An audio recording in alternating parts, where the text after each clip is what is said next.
Hello, and welcome to this Eyes of Harmony podcast. I'm Nick, I'm Conrad. and we are the hosts, the heavenly hosts, here to... Wrong season, Nick. Well, just wrong completely. So, today we are talking, well, reflecting, I'd say, Yeah. on kind of Series 11. So it was the series that's just gone. It's been a while, so we kind of thought maybe 6 months later or whatever, we'd kind of look back at it and see kind of, especially with, a lot of, kind of how people reacted to it after the fact. I thought it was just kind of interesting to kind of think about how we kind of think about the whole thing now. Definitely.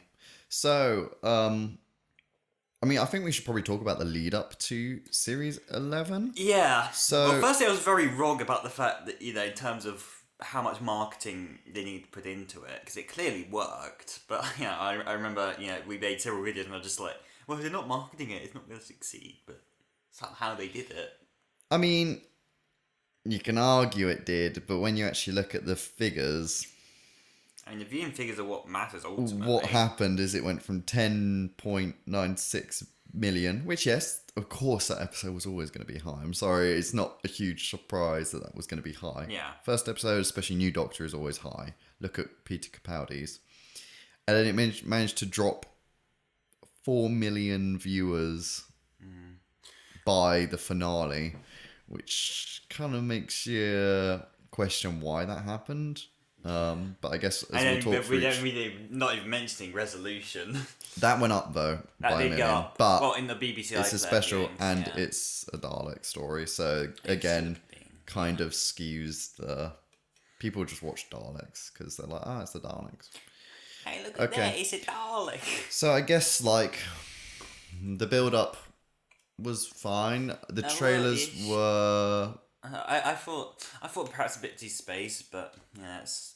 Well, the trailers were weird, weren't they? It was like them just kind of. Oh, the first trailer I didn't like. The first at couple all. trailers, yeah, whether they're in the cafe or that. Well, no, yeah, I didn't like the first trailer at all. It barely showed like what Doctor Who was about. But yeah, so straight away the first episode, stylistically it's great. Oh yeah, well, this. So this is the woman who fell to Earth. It held so much promise in that the way it was all directed and how the lighting worked and everything. It promised like a kind of a exciting vision for what this new series could be. Something very much more cinematic and dramatic.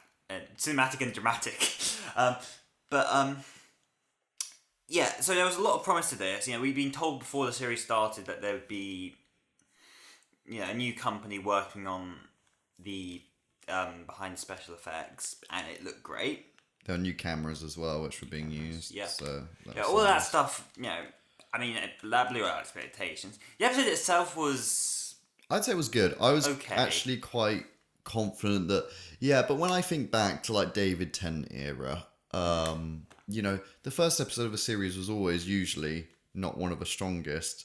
So when The Woman Who Fell to Earth was actually pretty decent, I was like, okay, let's get going. I was ready for like, yeah, it's not it's not the worst way to start. It felt like we were at the bottom of a really good mountain, like a really great mountain, and when you get to the peak, you don't know, do you, until you get to the top. You don't know what the view is going to be like to you there. So I was confident at the bottom. I was like, hey, this is looking like a good journey. Now, granted, they didn't while they introducing the new vision of the show was positive in terms of how it would be potentially directed and budgeted going forward. Actually define the Doctor they didn't do in the first episode properly.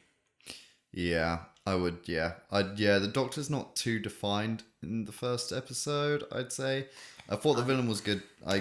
Tim Shaw was a solid villain and felt quite Torchwoody. And yeah. So I thought that was maybe a good, step in the right direction. Yeah. Well, no, I think the thing about Jodie in particular, I think the other Doctors managed to leave some sort of stamp on their first episode because of the way they acted so differently to one another for the most part. So, like, Matt Smith acted very different in his first episode how David Tennant did in his first episode. movie was, of course, very different to how Christopher Eccleston acted this first episode. So they're all kind of well defined, based on not necessarily because of the script, but because of how they were acted. Jodie didn't do that. You know, she just was. I mean, a bit bubbly, but there wasn't really anything stand out about her in this episode in terms of the acting side of things. Yeah, it's a bit difficult to, yeah, and maybe we're jumping the gun a bit, but you know, I think I said before the series that I still think it should have been an older woman playing the first female Doctor, and I still kind of stand by that because I don't think this was a very strong way to, you know, start in a way, you know, with a female Doctor. In some ways, I see what you mean, but I think also the dialogue wasn't very character driven. I think bubbly was kind of the main thing, constant positivity, but I kind of think we had that with Matt Smith. Ish. So I think, I don't know. Well, you know, constant positivity isn't interesting. Yeah, well, exactly, yeah. That's the big thing. It's not. I mean, you can't. There's not many places seemingly to go with a character just having that as its pure only thing. You know, a positive Doctor, like look at David Tennant or whatever, became more interesting in his more serious moments. How that contrasted with the. Yeah. Yeah, not that Jodie didn't have some moments where she suddenly became serious, but they kind of felt unnatural for her in a lot of ways, and secondly, it's a good way of putting it. I lost my train of thought. Never mind. Should we move on to the Ghost Monument? Because I feel like we're kind of doing an overarching thing. Yeah. I think let's go. I mean, the Ghost Monument was dull. It was really bad. It was very dull. It was a really terrible way to follow it up. Like, cinematography-wise, it continued it. It looked great. And so, you know, this and, you know, the next episode, yeah, was initially making me very hopeful that they continue alongside the same amount of budget and production, which, as we'll see, doesn't really end up being the case. But, yeah, it was bad. I think the big issue is that, I think, as I said in my reaction, it was a race which is high pace, high stakes, yet it was slow. Yeah. It's like if you're doing a race episode, you want high pace. A race where the two people running are working together. Yeah, just sitting next to each other on a boat. It's like, come on. Yeah, that was really stupid. Like, why? Literally, why? It was an episode of talking, and it was very dull. Entirely forgettable. The beginning was really well filmed though, when they were on the spaceship and they did like a cool one shot.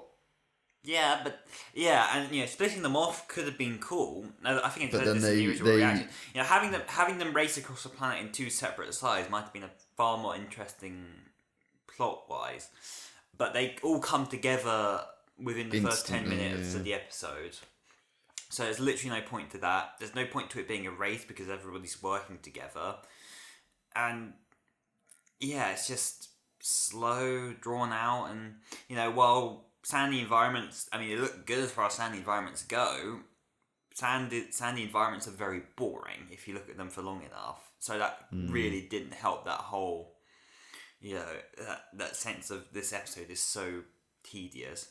Not to mention how, well, the two things was that one, they built up this weird piranha fish pond that they never do anything with, and secondly, they literally beat it with a Sonic Ex Machina.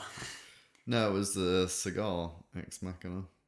Well, no, because initially they just used a sonic screwdriver and pointed about a bit, like in the do a lot of. But yeah, the cigar eventually is the one with the feet. Well, it was the weird remnants. I don't even at this point understand what they were. Like, and then they built up the Stenza in this episode. So like, right, the Stenza are going to be the big bad. There's going to be like an army with Stenza. It's going to be, you know, this big army.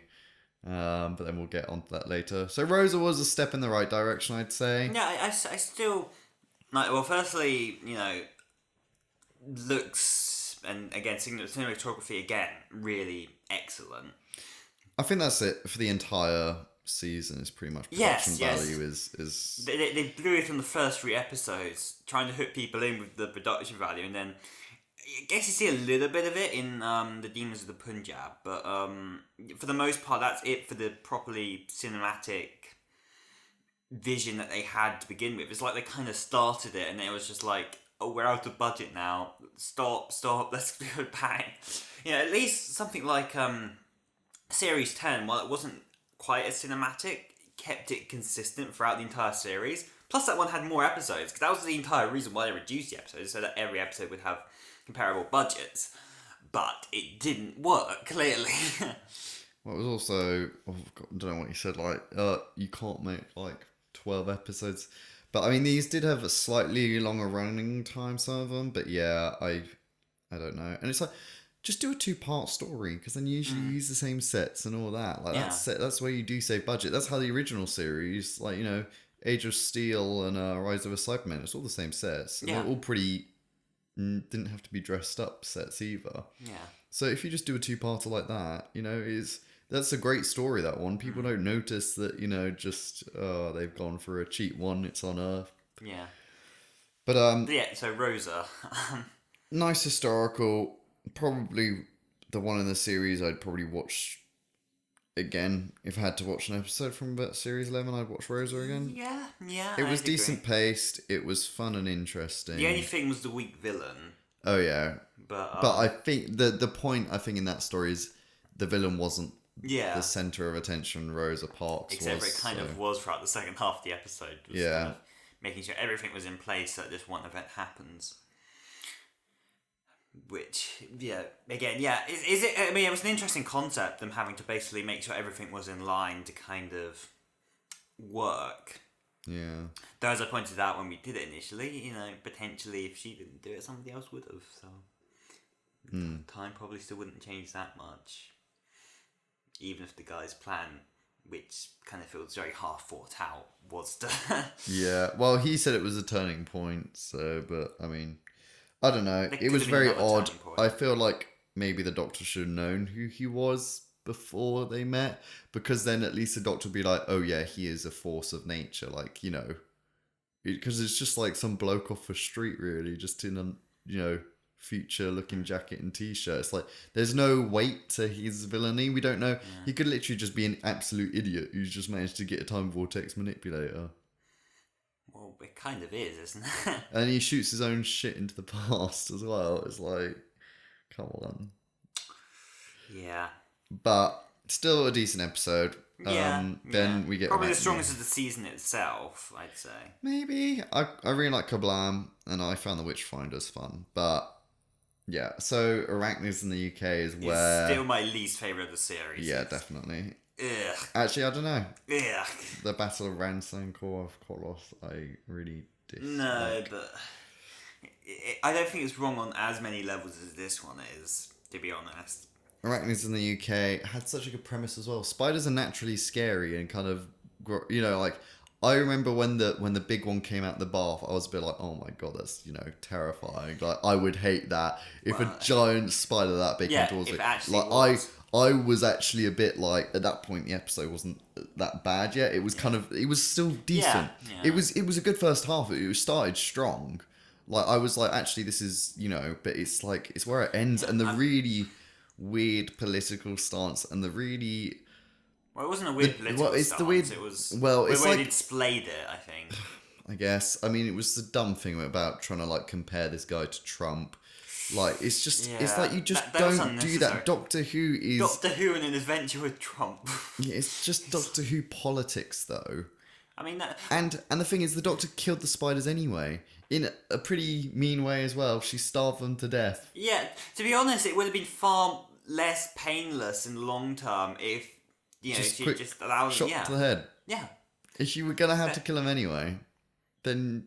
Yeah, rather than them slowly starving to death is a pretty darn nasty way to go, if nothing else. And the way they brought them all in with rap music was so dumb. That was so dumb. And, I mean, the spiders could be scary for some. Well, firstly... For people who aren't, such as myself, afraid of spiders inherently, there's no fear to it at all. I'm not afraid of spiders. I just just really fat big ones. Like, Yeah. they don't look normal. But They got 8 secondly, legs. the CG was really bad. Oh yeah, that was It was terrible CG, and it wasn't even slightly convincing. Also, I thought the introduction of oh my god, I've actually forgotten her name. Jesus. Yasmin. As is. Damn, that is bad. I forgot her name.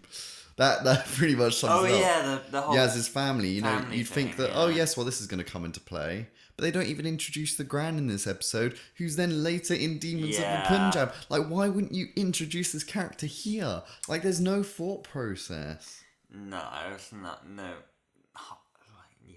I'm wondering when the... So, Arachnids in the UK was filmed in the third block with the Witchfinders.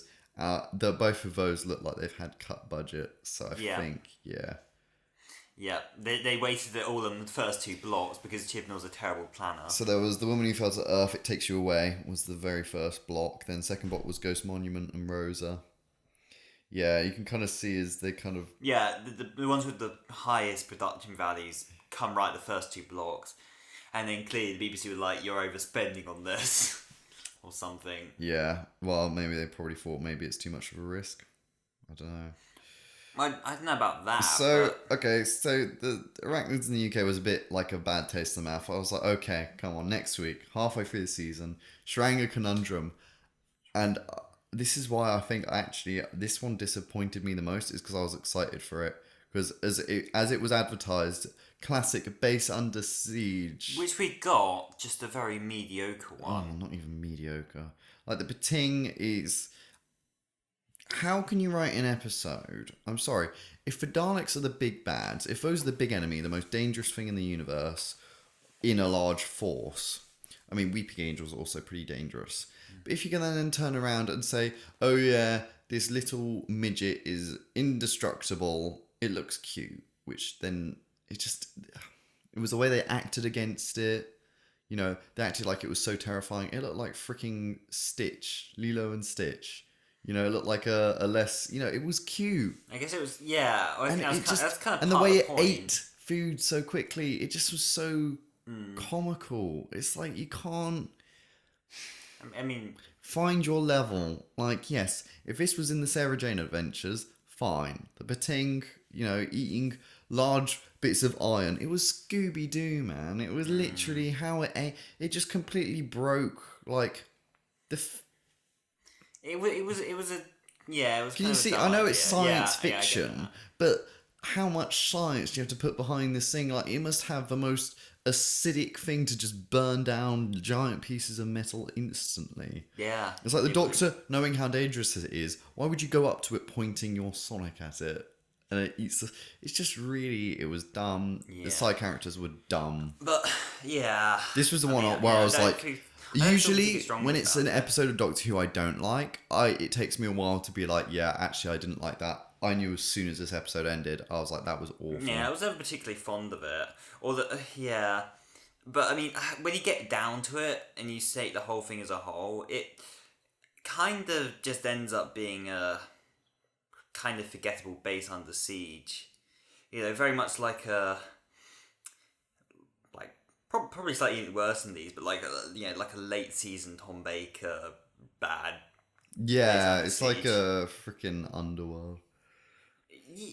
Well, the first episode of Underworld was actually not too bad. Yeah, this one was... It was what's a good example? Nightmare on Eden. I haven't seen that one yet. Oh, right. But if you say that But one, it's like Pating as well as a name. This is the most dangerous creature in the universe. But then they should have either played it for laughs or they should have played it as a terrifying monster. They You kinda can't did go in the both, middle. yeah. You can't go in the middle with that. You can't have a hilarious... It doesn't work. Humor in horror films is usually, you know, very slight moments, and the majority is horror. But it's not a horror TV series. You can't go in the middle. It's either like, oh my god, this is the most dangerous thing in the universe, and then like Yaz asks, what's it called? A Pating. And then like they're like, what? Like, you know, like that's the kind of way they should have played it. But they're like, oh my god, a Pating. It's the most dangerous thing in the universe. It's indestructible. It's like, it's not funny. So either you're going to go with the laughs and you're going to go with the comedic, or you're going to go with the, this is freaking dangerous, and give it a better name. Like, Yeah. it's just, and then... It's also here where they kind of really hammer in the Ryan overall plot with the dad and whatnot. To be honest, yeah, with the baby and yeah, yawn. Yeah. Very boring and drown. Ultimately forgettable. Look, the best time they did it was in Resolution, and I didn't even need any build up. Yeah. Like that, all it needed was the woman who fell to Earth when the dad didn't show up for the funeral, and then if they came straight back at Resolution as the first time they mentioned it since. That would have been fine, and that would have been good enough, to be perfectly honest. Or, just occasionally mention it. They didn't need, that long. It's just the thing calling him granddad. Everyone knew it was going to happen, but it should have happened before a much more powerful moment, not at the bloody end of... But we'll it takes you... We'll get there. Yeah, but Saranga Conundrum is probably my least favourite, due to the fact it was the most disappointing. It let me down the most. I was so excited for that one. I was like, yes, base under siege, space, yes. But yeah, that one I dislike more than Arachnids in the UK, because at least Arachnids in the UK had some decent stuff at the start. But also I don't want to watch either of them again, to be honest. No. These are, and this is bad. Like usually I'm like, I'll watch it. Like if I was doing a series, usually I buy the series box set and I just watch them all the way through. I just watch the entire season. These are ones like I'd even consider just skipping, especially Sharanga Conundrum. I would skip it easily and not even feel bad about it. So then we get, I guess, Demons of the Punjab, which was nice historical, interesting story. Like I said in the initial thing, I do like kind of small stories about things you won't necessarily know much about. I had no idea about any of the historical context to this, so it was interesting in that regard. Again, the production values were pretty good here. Well, I mean, it wasn't so much the production values, just where they shot it was really nice. I think more than anything. There's a few interesting moral things. This is one of my favourites of the season, to be honest. I mean, it's not great, but, I like it enough. I think, it's right, but kind of, I guess it's just an average story. I guess, Well, if you look at it in the context of this season, it's a great episode, but if you look at it in the context of Doctor as a whole, Yeah, I think it was nice to get a different historical moment. It was good, but I don't know. The only thing is that the alien threat was completely worthless. But Well, once again, it was the aliens aren't bad; they're good, and that's the yeah. thing. That's the same thing in this season. Actually, that's I guess an issue as a whole. Either they're really bad and they're just bad evil things, or they're actually good and we're misunderstanding. That's it. There's no in between, no grey area. Yeah. Which is why, hopefully, with the Jadoon coming in the next season, they're going to go a bit more into because the Jadoon weren't particularly bad, yet they were still a threat. They were police officers. And that's where that kind of that's nice to have. But I don't know what did the Pating want. It just wanted to eat energy. What did the spiders want? I don't know whether or not we'll cut this out, but it's just a really bad thought on that is that they might, with the Jadoon being a police force in space, they might end up going with a very much American police brutality route with it. Oh god! It's just the thought, but now I can't get that out of my head. If they do that, that's not gonna leave my head until we watch it. Oh no! Oh man! Kablam! Yes. Right direction. That is one I would watch again. Yeah. That is the only episode I watched twice actually from this season. It feels like a David Tennant episode. It was nice. I liked how the villains was the human, not actually the machine. Good twist. I like the robot design. I like the entire story. I think if you cut out one of the companions from this season, Yaz could easily go. Oh yeah, it shouldn't do anything. But it's like they didn't even do anything with the police officer stuff. But it's just so stupid. But the Kaban was the right direction. I think if you just cut out a companion, each of these episodes could have more time dedicated to the actual plot and the story. Yeah. Not being like, well, what does this companion have to do? I'd hate to have to write for 4 main characters in bloody 45 minutes. Yeah. Just thinking about that gives me a headache. It's like, what do I make each of these characters do, and how do I give each one enough to say to give them characterization? Either you have to knock one to the back, which basically happened to Yaz in every episode. Yes. Even in Bloomin' Demons of a Punjab, she taught less because they had to give it all to the side characters because they had to make so many because they had to make this mystery on who was killing. It was too many characters. Too many characters. You can't have. It's not classic Doctor Who anymore. I'm sorry, you can't have 3 companions. Like, the most they did it was when they did, River Song would pop in now and then with Amy and Rory. But that's different because then she'd go, Yeah. And they could balance it well because she was established. But it's just, when you have, it doesn't work. I think that's what I've kind of realised. And I'm guessing probably some of the companions will leave this season. If not the Doctor. If not all of them. Yeah, if not the Doctor, to be If honest. not the head writer. If the rumours are to be believed. Yeah, though I think we'd start to hear about that soonish. They might hold off until at least after the series has started, just on account of not wanting to panic the fan base, whatever. But they'll panic anyway. Yeah. So yeah, Kaban was in the right direction. I thought that if the stories had been more like this with the cinematic feel, I think that would have been a whole lot better. I thought it was smart writing. I hope Pete McTighe, I think is how you say it, Pete McTighe, returns because I like that script. I think Vinny Patella, no, Ed Himes the one returning.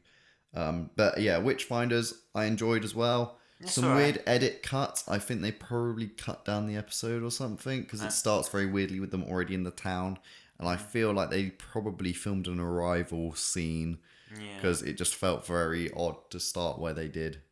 It was disjointed the beginning, but the rest of it was pretty solid. I liked the villains, I suppose, but the tree bit at the end was a bit meh. Yeah, but what's his name? Who played King James the First? I don't remember the guy. But yeah, he did a good job. He did great. Good job. Alan Cumming. Yeah, that was it. He was great. That was enjoyable. And yeah, I like that episode. Yeah, good one. I would watch again, actually, thinking about it. I probably would watch that one again. They did a really nice Dutch angle. It was intimidating when they were walking down the hall with like the axes. That was intimidating. That was such a trailer shot. Like for before the series started, that should have been in there. They didn't use it. Maybe it wasn't finished by the time they had the trailers or something. Witchfinders was like in the 3rd block. Well, it was in the first block, but it didn't mean it was edited. Usually the way that you do it is you film it and it goes straight to the editors while you're kind of doing it, and then you get the first rushes. So I mean, it was slap bang in the middle, so it would have been all right. towards that point of completion, enough that you could put a shot in the trailer. Yeah. Like, you can make a trailer before the episode's even complete. But would watch again. And I think if we'd had more episodes like the Witchfinders, it did do the Doctor's a witch because she's a woman, and fair enough, I get it, that's cool. You couldn't have done that storyline before, so I'm glad they did it. I'm glad they went that direction. That's nice. Didn't overplay it. I thought it was the right balance. Yeah. It weren't like, she's a woman. No, it wasn't. They didn't do too much. That is one thing they did good of, actually, in this season. I don't think they overdid the I'm now a woman thing. Yeah, that was good. Although, that was one I think thing some they people got very criticised it for not, so we'll see how it goes next season. I like the bit when the Doctor did, actually in Demons of the Punjab, where she's like, I didn't do this when I was a man. Though, I love cracking puns about, like, she tries to like talk her way out of it, like this really weird statement that she just did. Makes sense. Ish, yeah. But I mean, it takes you away. I don't know. I still don't like this one. You don't like it? I'm in the middle, I think. I thought it was very classic Doctor Who. for its weird Well, yeah, plot for point. its constant corridor shots, sure. Yes. Boring corridor shot. I like how there was a blind character. I thought that was cool. That was different. I like the bit where the Doctor writes on the wall. That was cool. To like say he's probably dead. Keep her safe. That was cool. But then the finale killed me. The Battle of Ranskoor out of Kolos. So Just so sorry, I thought we were talking about to take you away. Sorry, I just a bit. Yeah, it's just they make up a lot of lore and they make up a lot of like you would have thought something as important as that sort of thing in terms of whatever the god creature thing was. I liked it being a frog. Well, that wasn't even the problem, it's just suddenly this important universe-changing bit of lore is suddenly just dropped in us now, 50 plus years into the... how does this universe... This universe works in a lot of ways. What? Yeah. I would have thought that was something they talk about on Gallifrey or something before, if it was that important to everything. Yeah, that's true, actually. But also how they did the granddad line, that was bloody annoying. I did like the Return of Grace actually though on that. I thought that was nice. Trying to tempt them into staying. yeah, but it's just I don't know. They had a lot of potential for the kind of whole potentially monster secluded cavern kind of story. And then they subvert our expectation with something that's far more boring and tedious to watch. To be quite It would have frank. been cool. Like they set it up that it was going to be in Norway and all that. I was like, cool, okay. Don't have many stories in Norway. I mean, that sort of environment's nice. It's something I can get behind. I guess it's, they wish they'd done more with that as opposed to now we're going to be in boring hallway and now we're going to be in some weird dark cave area. Weird dark. I did like that creature though, the weird one. That had that weird. And then all they want to be is friends. Yeah. Friends. Well, what's wrong with a few good friends? Yeah. Yeah. Radio Times gave it 1 star, that episode. Jeez. Everyone else gave it good reviews as always. The Battle of Ranskoor of Kolos. Dumb name, dumb episode, wasted Mark Addy, who's a great actor. Yeah, it's just bad. They didn't build up to this properly in terms of how And it was Tim Shaw. Tim Shaw. Yeah, they didn't build up Graham's arc properly to get to this point. No one ever believed he would have shot Tim Shaw. No, not the way they went with him in the series, no. And that's the issue. And that's, I guess, the issue for the entire thing. And, I mean, nitpicks pretty much, that's enough of a channel. He did a kind of looking back over the season. And, yeah, he pretty much sums it up with there was never conflict between the companions. They all agreed with what the Doctor was saying. There was never any... well, because the Doctor's a bland slate here, and that's the thing. If the Doctor was more interesting, I think the whole thing would have come together a heck of a lot more better. But a lot better. But the fact is that they don't define the Doctor, and Jodie hasn't got a strong enough grasp on it to really define her Doctor as something that's completely different to every other Doctor that's come before. When Peter Capaldi came in, he completely got his stamp on the series immediately. Not, again, I said this earlier, but not because of the script, but because of the acting. Yeah. Not that I'm saying that Jodie Whittaker's a bad actor by any means. There's certainly some very good scenes where she pulls certain emotions off and stuff well. It's more the case of I don't think Chibnall's given her enough of a good idea of what she how range, to find that, and the directors don't have enough of an idea either, and the writers clearly don't. So she just makes a very kind of bland character ultimately, because that's as much as she's been given, I suppose. And maybe she doesn't have the. She might be better at following direction than she is at coming up with her own ideas for how she wants to take the character. Maybe. I have a question. Did she ever shed one tear during this series? I thought she did. When? Did she ever cry? Or or did she ever get ugly angry? Now, I don't mean like stern speaking. I mean like, like shouting, mouth wide open. Like, okay, She got for pretty example... she got pretty cross and Rosa. She's more like... She's baiting him, though. Not like... Okay, for an example of ugly angry, as I describe it, is Chris Eccleston talking to the Dalek in Dalek. Oh, yeah. And it's like, why don't you just die? That. Yeah. That is ugly angry. And also, crying. Tears. She did neither of those from what I can remember. I mean... I could have sworn she cried at one point, but I don't remember. But, I mean, I can remember when, like, the other doctors shed a tear. I can remember that very clearly, and that happened years ago. Yeah. In the Doctor's first series, he cries in Doomsday, obviously, when Rose goes.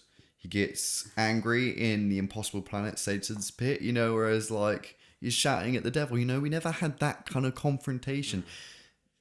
Maybe that I've only just realised this now as talking about it. Maybe that's just what we needed, a bit more emotions from Jodie, rather than just trying to talk out of everything. She's very flat. Great, you have a great control on your emotions, but also it makes you a very boring person to watch. Yeah. Like, and yet they boasted about her before the season being more realistic and getting rid of all those idiosyncrasies. It's like, surely, more emotion would probably have been better, actually. Yeah, easily. I think way more passionate, way more, I guess actually if she was too quick to tears, that would be too stereotypical female. Yeah, but I mean, not at least too quick. crying once, Yeah, a bit of something. Instead of just bubbly or slightly angry, minorly annoyed. It's like, remember Capaldi when Clara dies, like... Yeah, not that we've had a moment quite like that. But... Not yet, but okay, let's do another moment. Let me think. When people, in David Tennant, he'd shout at a lot of people. Like even in The Idiot's Lantern, I am talking and I'm not listening. He shouts back in the face. He gets ugly angry. He gets ugly confrontational. It's not always and this... Not that she needs to be the same as all the other doctors, but...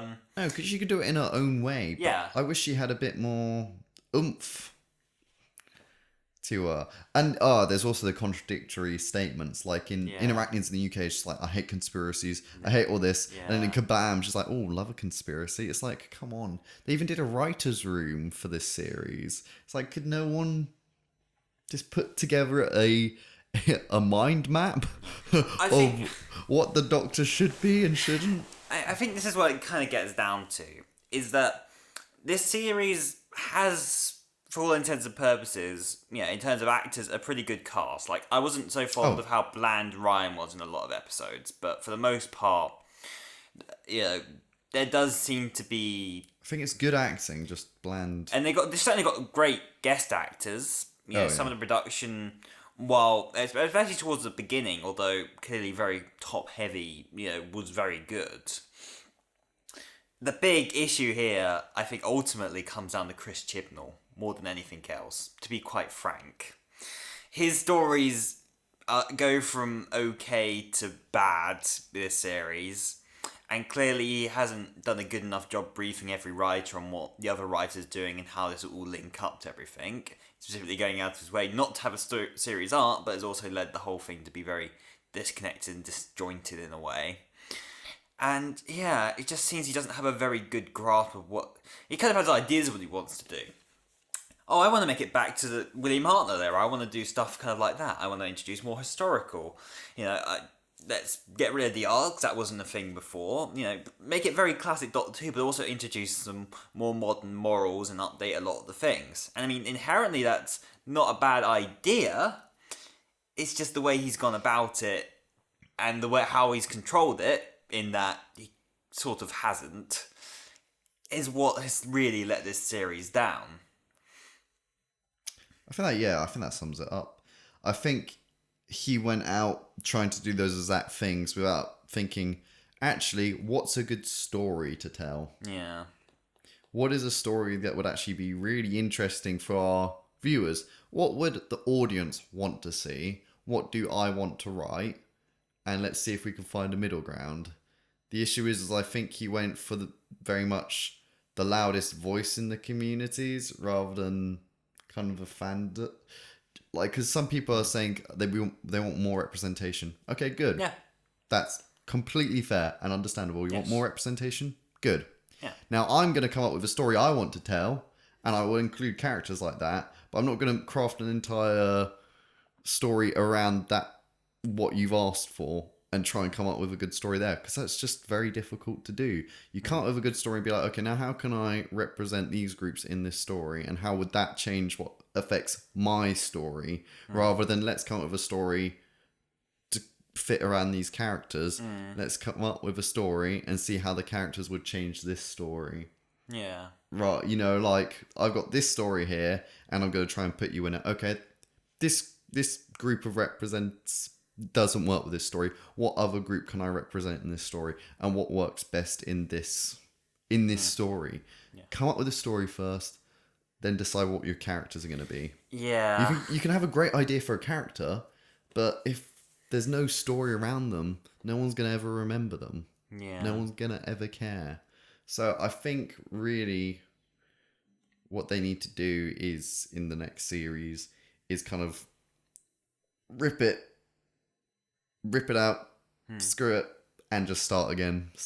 Look at where they are, and how they can change it. Because if they go in with the same game plan, if they do a freaking Arsene Wenger when they're losing at half time, and you go out with the exact same game plan, which means you're losing already, you know, you have to change your tactics. You can't keep it the same. Also, just to note as well, music.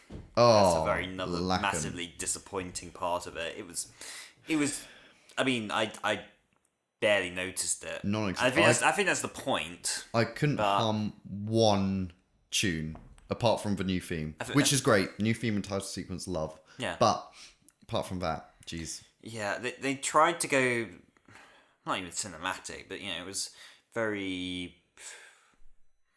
It became a normal bland TV show soundtrack as opposed to something like we had before with Murray Gold, you know, where it was all very standout and epic and stuff. Whereas now we just, like any other TV show in terms of its soundtrack, you know, it's just there, something in the background. You won't remember any of it, but it exists and it kind of fills a mood more than anything else. And I don't know why they thought that was the best way to go about it when we've enjoyed over 10 years of wonderful orchestral, you know, scores. Yeah, very, Why they thought that this subdued background bland stuff especially would be you can see easily from online how much people love the soundtrack. Yeah.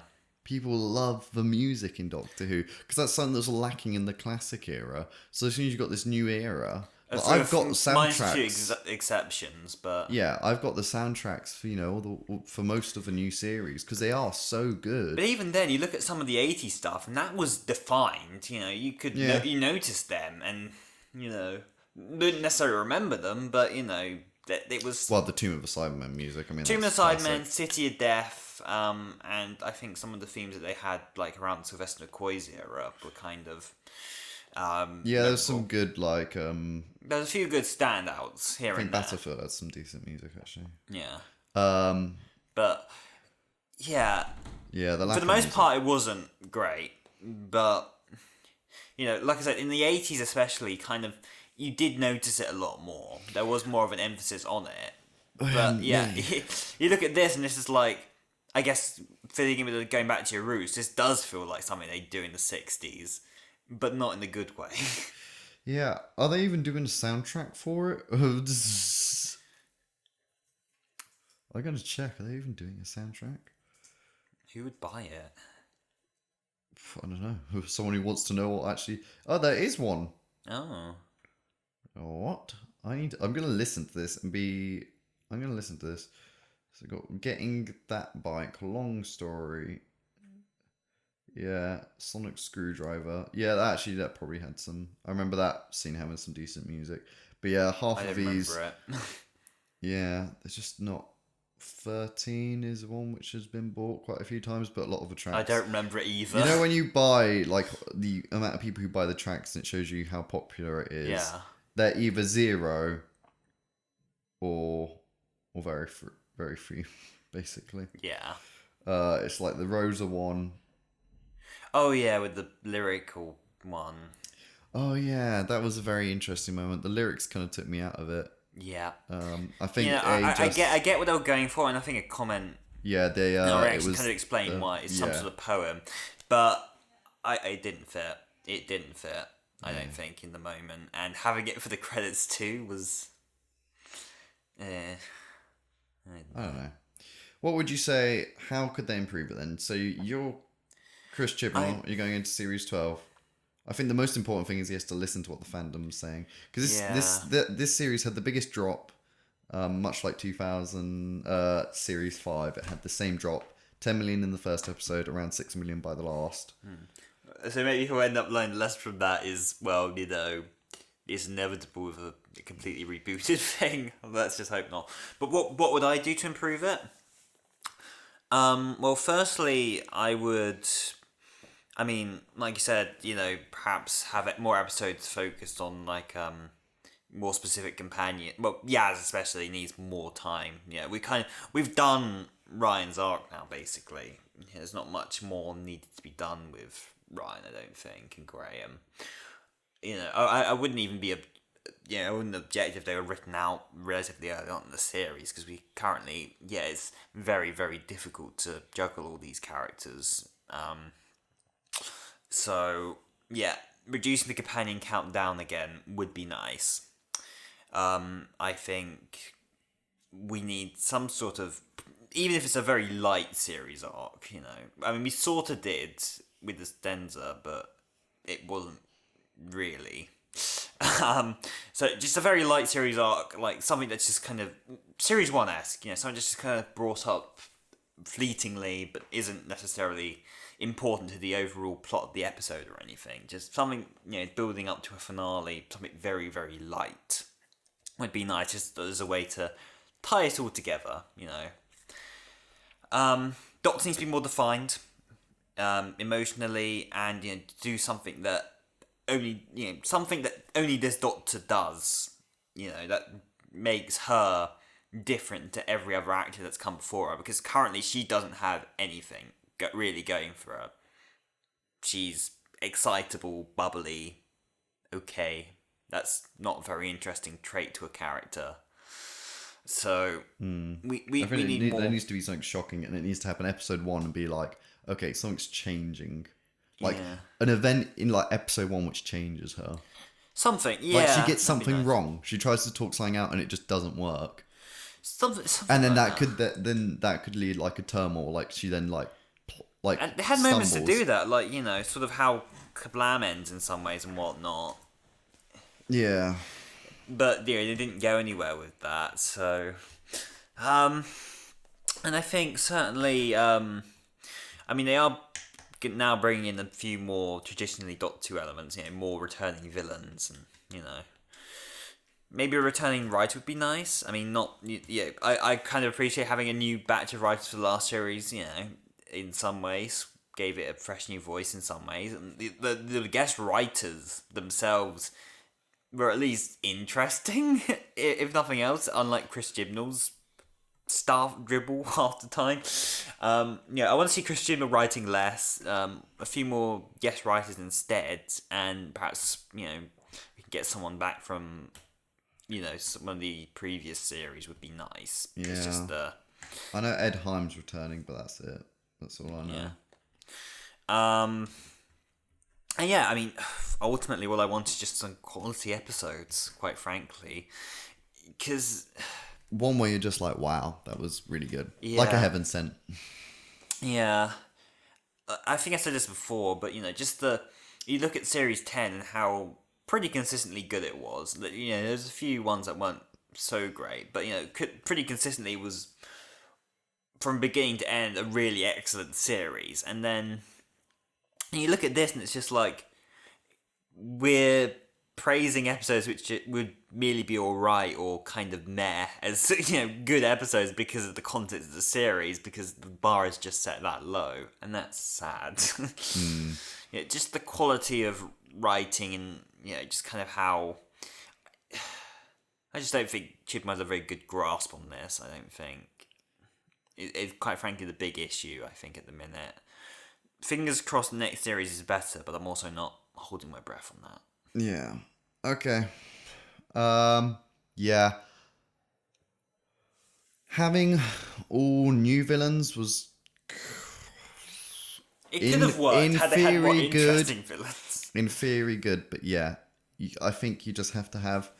It doesn't even need to be one from the classic era. It could be just an Ood or something like that. Just something which goes, yes, that show you really love. It's still the same show. And you see how the Doctor kind of handles it. But even in the Dalek episode, she didn't get angry. It wasn't like she hated them with all her, with every blood vessel in her body. Granted, she did better than some of the later Matt Smith reactions to the Daleks, because he took them less and less seriously as the thing went on. Like, in Victory, he takes them, he gets incredibly frustrated and angry, but as it kind of goes along, they're taken less and less seriously. That's true. Until into the Dalek, where they kind of turn it back more. But and Jodie certainly does take it seriously, which is good, but yeah. I guess we'll see, won't we? Yeah. But have a 2-part finale. That'd be nice. I think that's definite. Need that. Maybe even another 2-parter in there, but then you're already down to only 6 then. Yeah. That's the issue with 10 episodes. It shouldn't be 10 episodes. No. I don't, why 10? Why? Because when it was 12 Chibnall's not very ages, good at keeping this all together. It's just, it sounds, and the fact that they had it air, it's coming up to, a year in October. So the next series should be airing then. Yeah. He said in an interview, you can't do a series in a year. I'm like... Everyone else did. Did you even watch 2005 all the way to 2008? Yeah. 4 seasons every year. Granted, okay, series 3 had a bit... Series Plus 1 they had a bit more longer. episodes. But yeah, and they had 13 episodes, plus a Christmas special. And they filmed extra content in between as well for trailers and stuff, because they had original trailers, like... the one where like Donna's talking, or like the Martha Jones and the one where he's talking, and like they did the face split. Plus, in some series, even like a mini episode starter thing. Yeah, they filmed all this extra content. It's like, can't do 12 episodes. It's got to be 10. I get if a budget you could see that in all of them, but we don't. There's a massive drop off from. So what else would I say? Get rid of one of the companions early on. 5 episodes in, get rid of them. Yeah, maybe. Well, I mean, Ryan and Graham, I think we'd go at the same time, probably. Definitely. Well, yeah. And quite frankly, their arc's kind of done. Like, what else can you do with them? Yeah. There's a lot more to do with Yaz, because we haven't had anything about her. But Ryan and Graham, we've had that arc, Ryan sort of made up with his dad at the end of it, and Graham's been called Grandpa, and... Yeah, it was such a weak moment when he called him Grandpa as well. Yeah. Christ's sake. It's like he didn't even say it for the finale. I was like, How did they think that would be an acceptable payoff? And it was so flat. Like, I think that was my big issue with that. It wasn't even just that they said it there. He just nudges him and says, Granddad. Yeah. I think early on, in particular, like, whoever plays Ryan, it's just very, very flat. It gets a bit better as the production, I think, goes along, but really early on, you look at the performances, it's just not good, to be quite frank. Yeah. I think, it's better with one companion, to be perfectly honest. Yeah, 1, maybe 2. 2, if they have really good...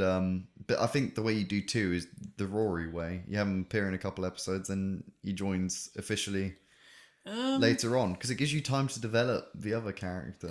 Sometimes. I mean, in the classic series they work with having two, They Sarah and Harry.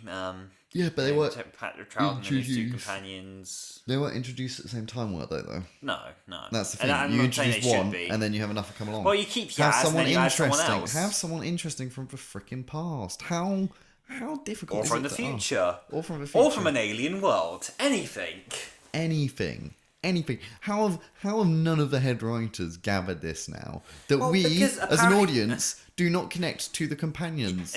We don't. Apparently, we only connect to modern day people. I don't look at Graham and go, wow, yeah, bus driving. Like, great. Cool. If I drove a bus, I'm sure I'd love the series more because he is also. It's like, I don't. If he was an alien bus driver, now that'd be cool. That would be cool. But no, apparently we can only connect with modern day people. Apparently that's, we're unable to connect with anybody who doesn't happen to come from our time. Which, when you consider the fact that they're focusing on having to try and connect with connecting with people of various different cultures and whatnot, is kind of weird. Yeah. What's wrong with connecting with an alien culture? Like, It's I a more understand, extreme. It's I more of an understand extreme. the representation of ethnicity. Yeah, of course. I get that, but you can still have a coloured alien person. We had the blue people. Exactly. That were, but you could still have someone who is still of, a normal human complexion. Yeah. But just say they're from the past or From the future. Yeah. Of course. I think. Well, when you look at the classic era, and actually the companions that stand out in your memory, usually they're not from present day. Yeah. Exactly. Apart from maybe Joe and Sarah Jane, who are very popular, but most of them, like all of Patrick Troughton's, were any modern day. Well, back then, Polly and Ben. Yeah.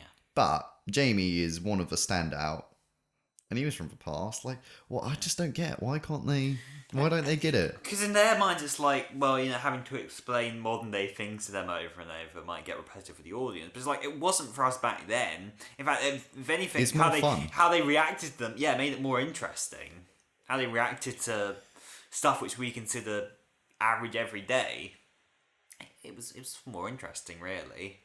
But yeah, I mean, we're coming up to the hour mark, so I think we'll call it a day here. But yeah, I hope he went right. Okay, didn't quite hit the mark this time. We'll see what people liked. We'll see what people didn't like. But if they just looked at all the good reviews, it's like, because sometimes you hear that they say, "Oh, there's no point reading bad about anything online." All the negative reviews are sexist. Yeah, stuff like that doesn't help. I think more defined Doctor would definitely help. I think show more of an ugly side, show the ugly emotions, show crying and No, this Doctor shouting, needs to be perfect. the voice squeaking, like that's kind of like desperation. It's good to see these things, because if you can talk out of any situation very calmly, then where's the threat? Yeah, one of the more, I wouldn't even say that interesting, but one of the more standout brief moments is when the Doctor didn't have the TARDIS and she's just kind of desperate. It kind of comes out of nowhere that she's completely, suddenly helpless entirely, but at the same time, it's like, that's one of the very few moments, you kind of sort of feel for her a little bit. Yeah, that was actually a good moment where she's like, we're good, we're dead. But again, it wasn't played out for long enough, I guess. It doesn't feel like the Doctor to be completely and utterly hopeless in that situation. And I think they should have actually played that out over some hours. I don't think TARDIS should have appeared right after. They're like, "Oh yeah, we'll be alright." And she's like, "No, I failed you." And then the TARDIS appears straight away. I think it should have been getting close to them dying, and then the TARDIS came. Why didn't she summon it with the sonic screwdriver anyway? No, because she didn't know. Oh. It wasn't there. Oh yeah, it wasn't. Temporarily there. And it's just when it starts to appear, she locks onto it basically. But okay, we will see Jadoon returning. Cool. I'd say bring back one other creature, or one that hasn't been brought back before. It'll probably be Daleks again. I don't think it'll be Daleks again. I think the contract will make it so they have to be in there somewhere. There could be. Oh, also do a Christmas special this year. Well, I think that's the rumor anyway going around, isn't it? Because of how badly the New Year did on its launch. Yeah. Yeah, it did really bad on launch, didn't it? Yeah, nobody was watching on New Year's Day. People are drunk and hungover. Yeah. People too busy singing themselves. Yeah, right? 5 million. 5.15 million overnight. Yeah. I mean, again, it improved with the iPlayer scores, but you know, I think the BBC care. Yeah, It's about on the night as well, because it shows how much people are willing to watch it. Like, where on people's priority is it? And that's 2 million people who were like, not priority. Yeah. Which means 2 million people who were like, not priority for the rest of the season as well, especially when it's Daleks. Like, Daleks should be hitting. And I certainly don't think a year break's going to help any of this. No.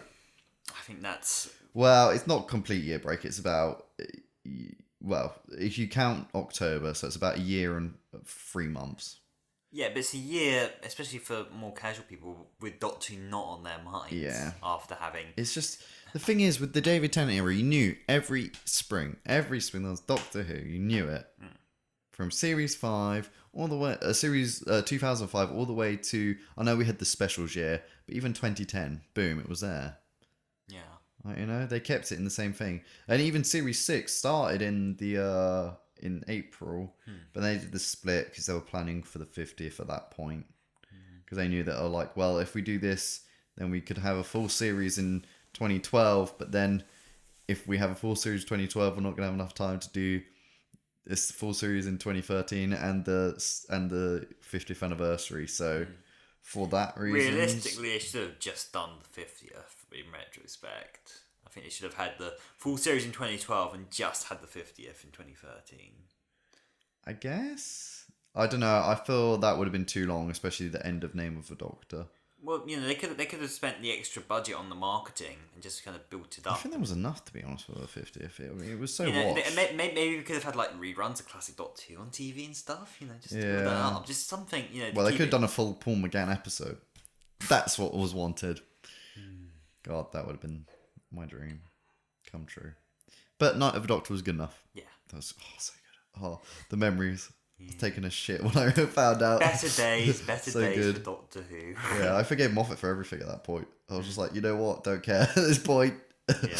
Pull again. But yeah, I guess we'll see. We'll see what happens. Yeah. Maybe a multi-Doctor story. That would be something interesting. I doubt Just do a it. Colin Baker's. Oh no, series is in trouble. Bring back Patrick Troughton. Obviously, I can't bring Patrick Troughton, but well, they do a full Grand Moff Tarkin with him and just completely just put his face on someone. They could bring back Paul McGann. Just, you know, that would be interesting. Like a two Doctors, just out of nowhere. They're just like, yeah, we're doing a multi-Doctor story, like as the finale. That would be cool. You know, why does it have to be an anniversary special? They didn't, you know, they broke the mold with that when they did the two Doctors. just get like David Tennant in there to. Yeah. Nah, I think they should do a different Doctor. Like the 8th Doctor would be a good one to do. Yeah, they know that David Tennant's going to bring in the viewers more than anyone else. Yeah, he would, but I think Paul McGann's probably more in budget. True. Potentially, David Tennant. I mean, he's just done Good Omens, which has such a big fan base as well. Yeah. So. Yeah. But yeah. I'm just thinking that because of the Broadchurch connection. Yeah, that would. Yeah, it would work. But I mean, how often does he want to keep going back to Doctor Who? You know. Yeah. I suppose. Yeah. I guess we will see, won't we? Not much we can do now. It's halfway through production. What we've decided's already, you know, been done. Oh, I do like the new TARDIS interior. I just don't think they spent enough time there. That's enough. No, they didn't do enough TARDIS scenes. I like the TARDIS scenes. You know, that's the hub. Oh, and then they made Sheffield the hub, but barely used Sheffield. I didn't get that either. Yeah. And like, I've read in this new series, like in the production for the new series, they filmed in Wales, but they made up the hall to look like the police station in Sheffield. It's like, just make it bloody Cardiff then. Why spend budget dressing up somewhere that isn't Sheffield? Just set it there. It just annoys me. It's like, it's a waste of budget, isn't it? Yeah. That's why Boomtown was so bloody cheap, because it was set in bloody Cardiff. It's like, oh yeah, let's set it in London, but film in Cardiff. So we have to dress everything up to make sure it looks like London. So we have to have London posters. Well, that's budget They do, there, yeah. and it's stupid. Although they might actually be going back to Cardiff though. I think there was a slight rumor / actually I think there was a picture outright that they might be going back. Not necessarily incorporating the full thing, but they might be going back to around the kind of Vote Saxon time, because there was like a picture someone took of like a Vote Saxon poster that after production, I think on the set. So I mean, not that necessarily mean they'll bring back John Sim or anything, but they might be going back to that time period. That'd be cool. Yeah, I think they need to do a bit more of a fan-pleasing episode as well. Some fan service. They completely completely miss ties that, with everything. yeah. Which doesn't really help either if you alienate the loyal fan base. I know you're trying to get in a new one, but what's wrong with the one you already have? Yeah, in some ways they sort of did that in series 1, but they did it kind of for the most of the series, of course, with the ish. Kind of, except minus Daleks and Autons, which they didn't entirely. An Autons story would be nice. Yeah, it's been a very long time. Has been a very long time since we've seen them. Over 10 years. Don't know 14 years. How many more things can you do with them in some ways? Well, a space place. I mean, it doesn't need to be the most complex story. I mean, to be honest, the most interesting Auton story, one of the more interesting ones is the novel called Autonomy, which was a David Tennant novel. It's a really, really interesting one, actually, that one. Wasn't it a Chelsea Garden show or something? No, that was a Sontaran Rutan one. No, there was another one in that whole series, that whole like David Tennant, like around the specials time, that whole series of books was really good quality. But yeah, Autonomy, that one's really good. It's set like in a slightly near future mall, and yeah. Yeah, but I mean, they didn't use the other thing. I remember it's all plastic, so they could be somewhere completely Anything. different, and it doesn't have to be mannequins. And then that would catch you completely off guard. You wouldn't think, oh yeah, Autons. Well, yeah, that's what they kind of did with Terror of Autumn. Exactly, but they could do that. They could be at like, I don't know, a toy convention, and then all these plastic toys come to life. Very microphone you're using. Yeah, exactly. You know, just strangle me. But you know, like, yeah. Autons, I think you can do a good story, and it would fan please, and you could do some interesting things. But yeah, I think it's difficult with the hand they've got. It might be difficult to win. But yeah, I think that wraps it up. Yeah. What do you think? What's your feelings on Series 11? 6 months later, 6-ish months later. What are your feelings for the next season? Are you confident? Are you worried? What do you think they should do? Do you want more fan service? Well, what do you guys want? Because obviously we've just said what we want, but it'll be interesting to know what you, the audience, want. What do you want? But yeah, cool. We'll see you next time, guys. We got Eyes of Harmony. Boy.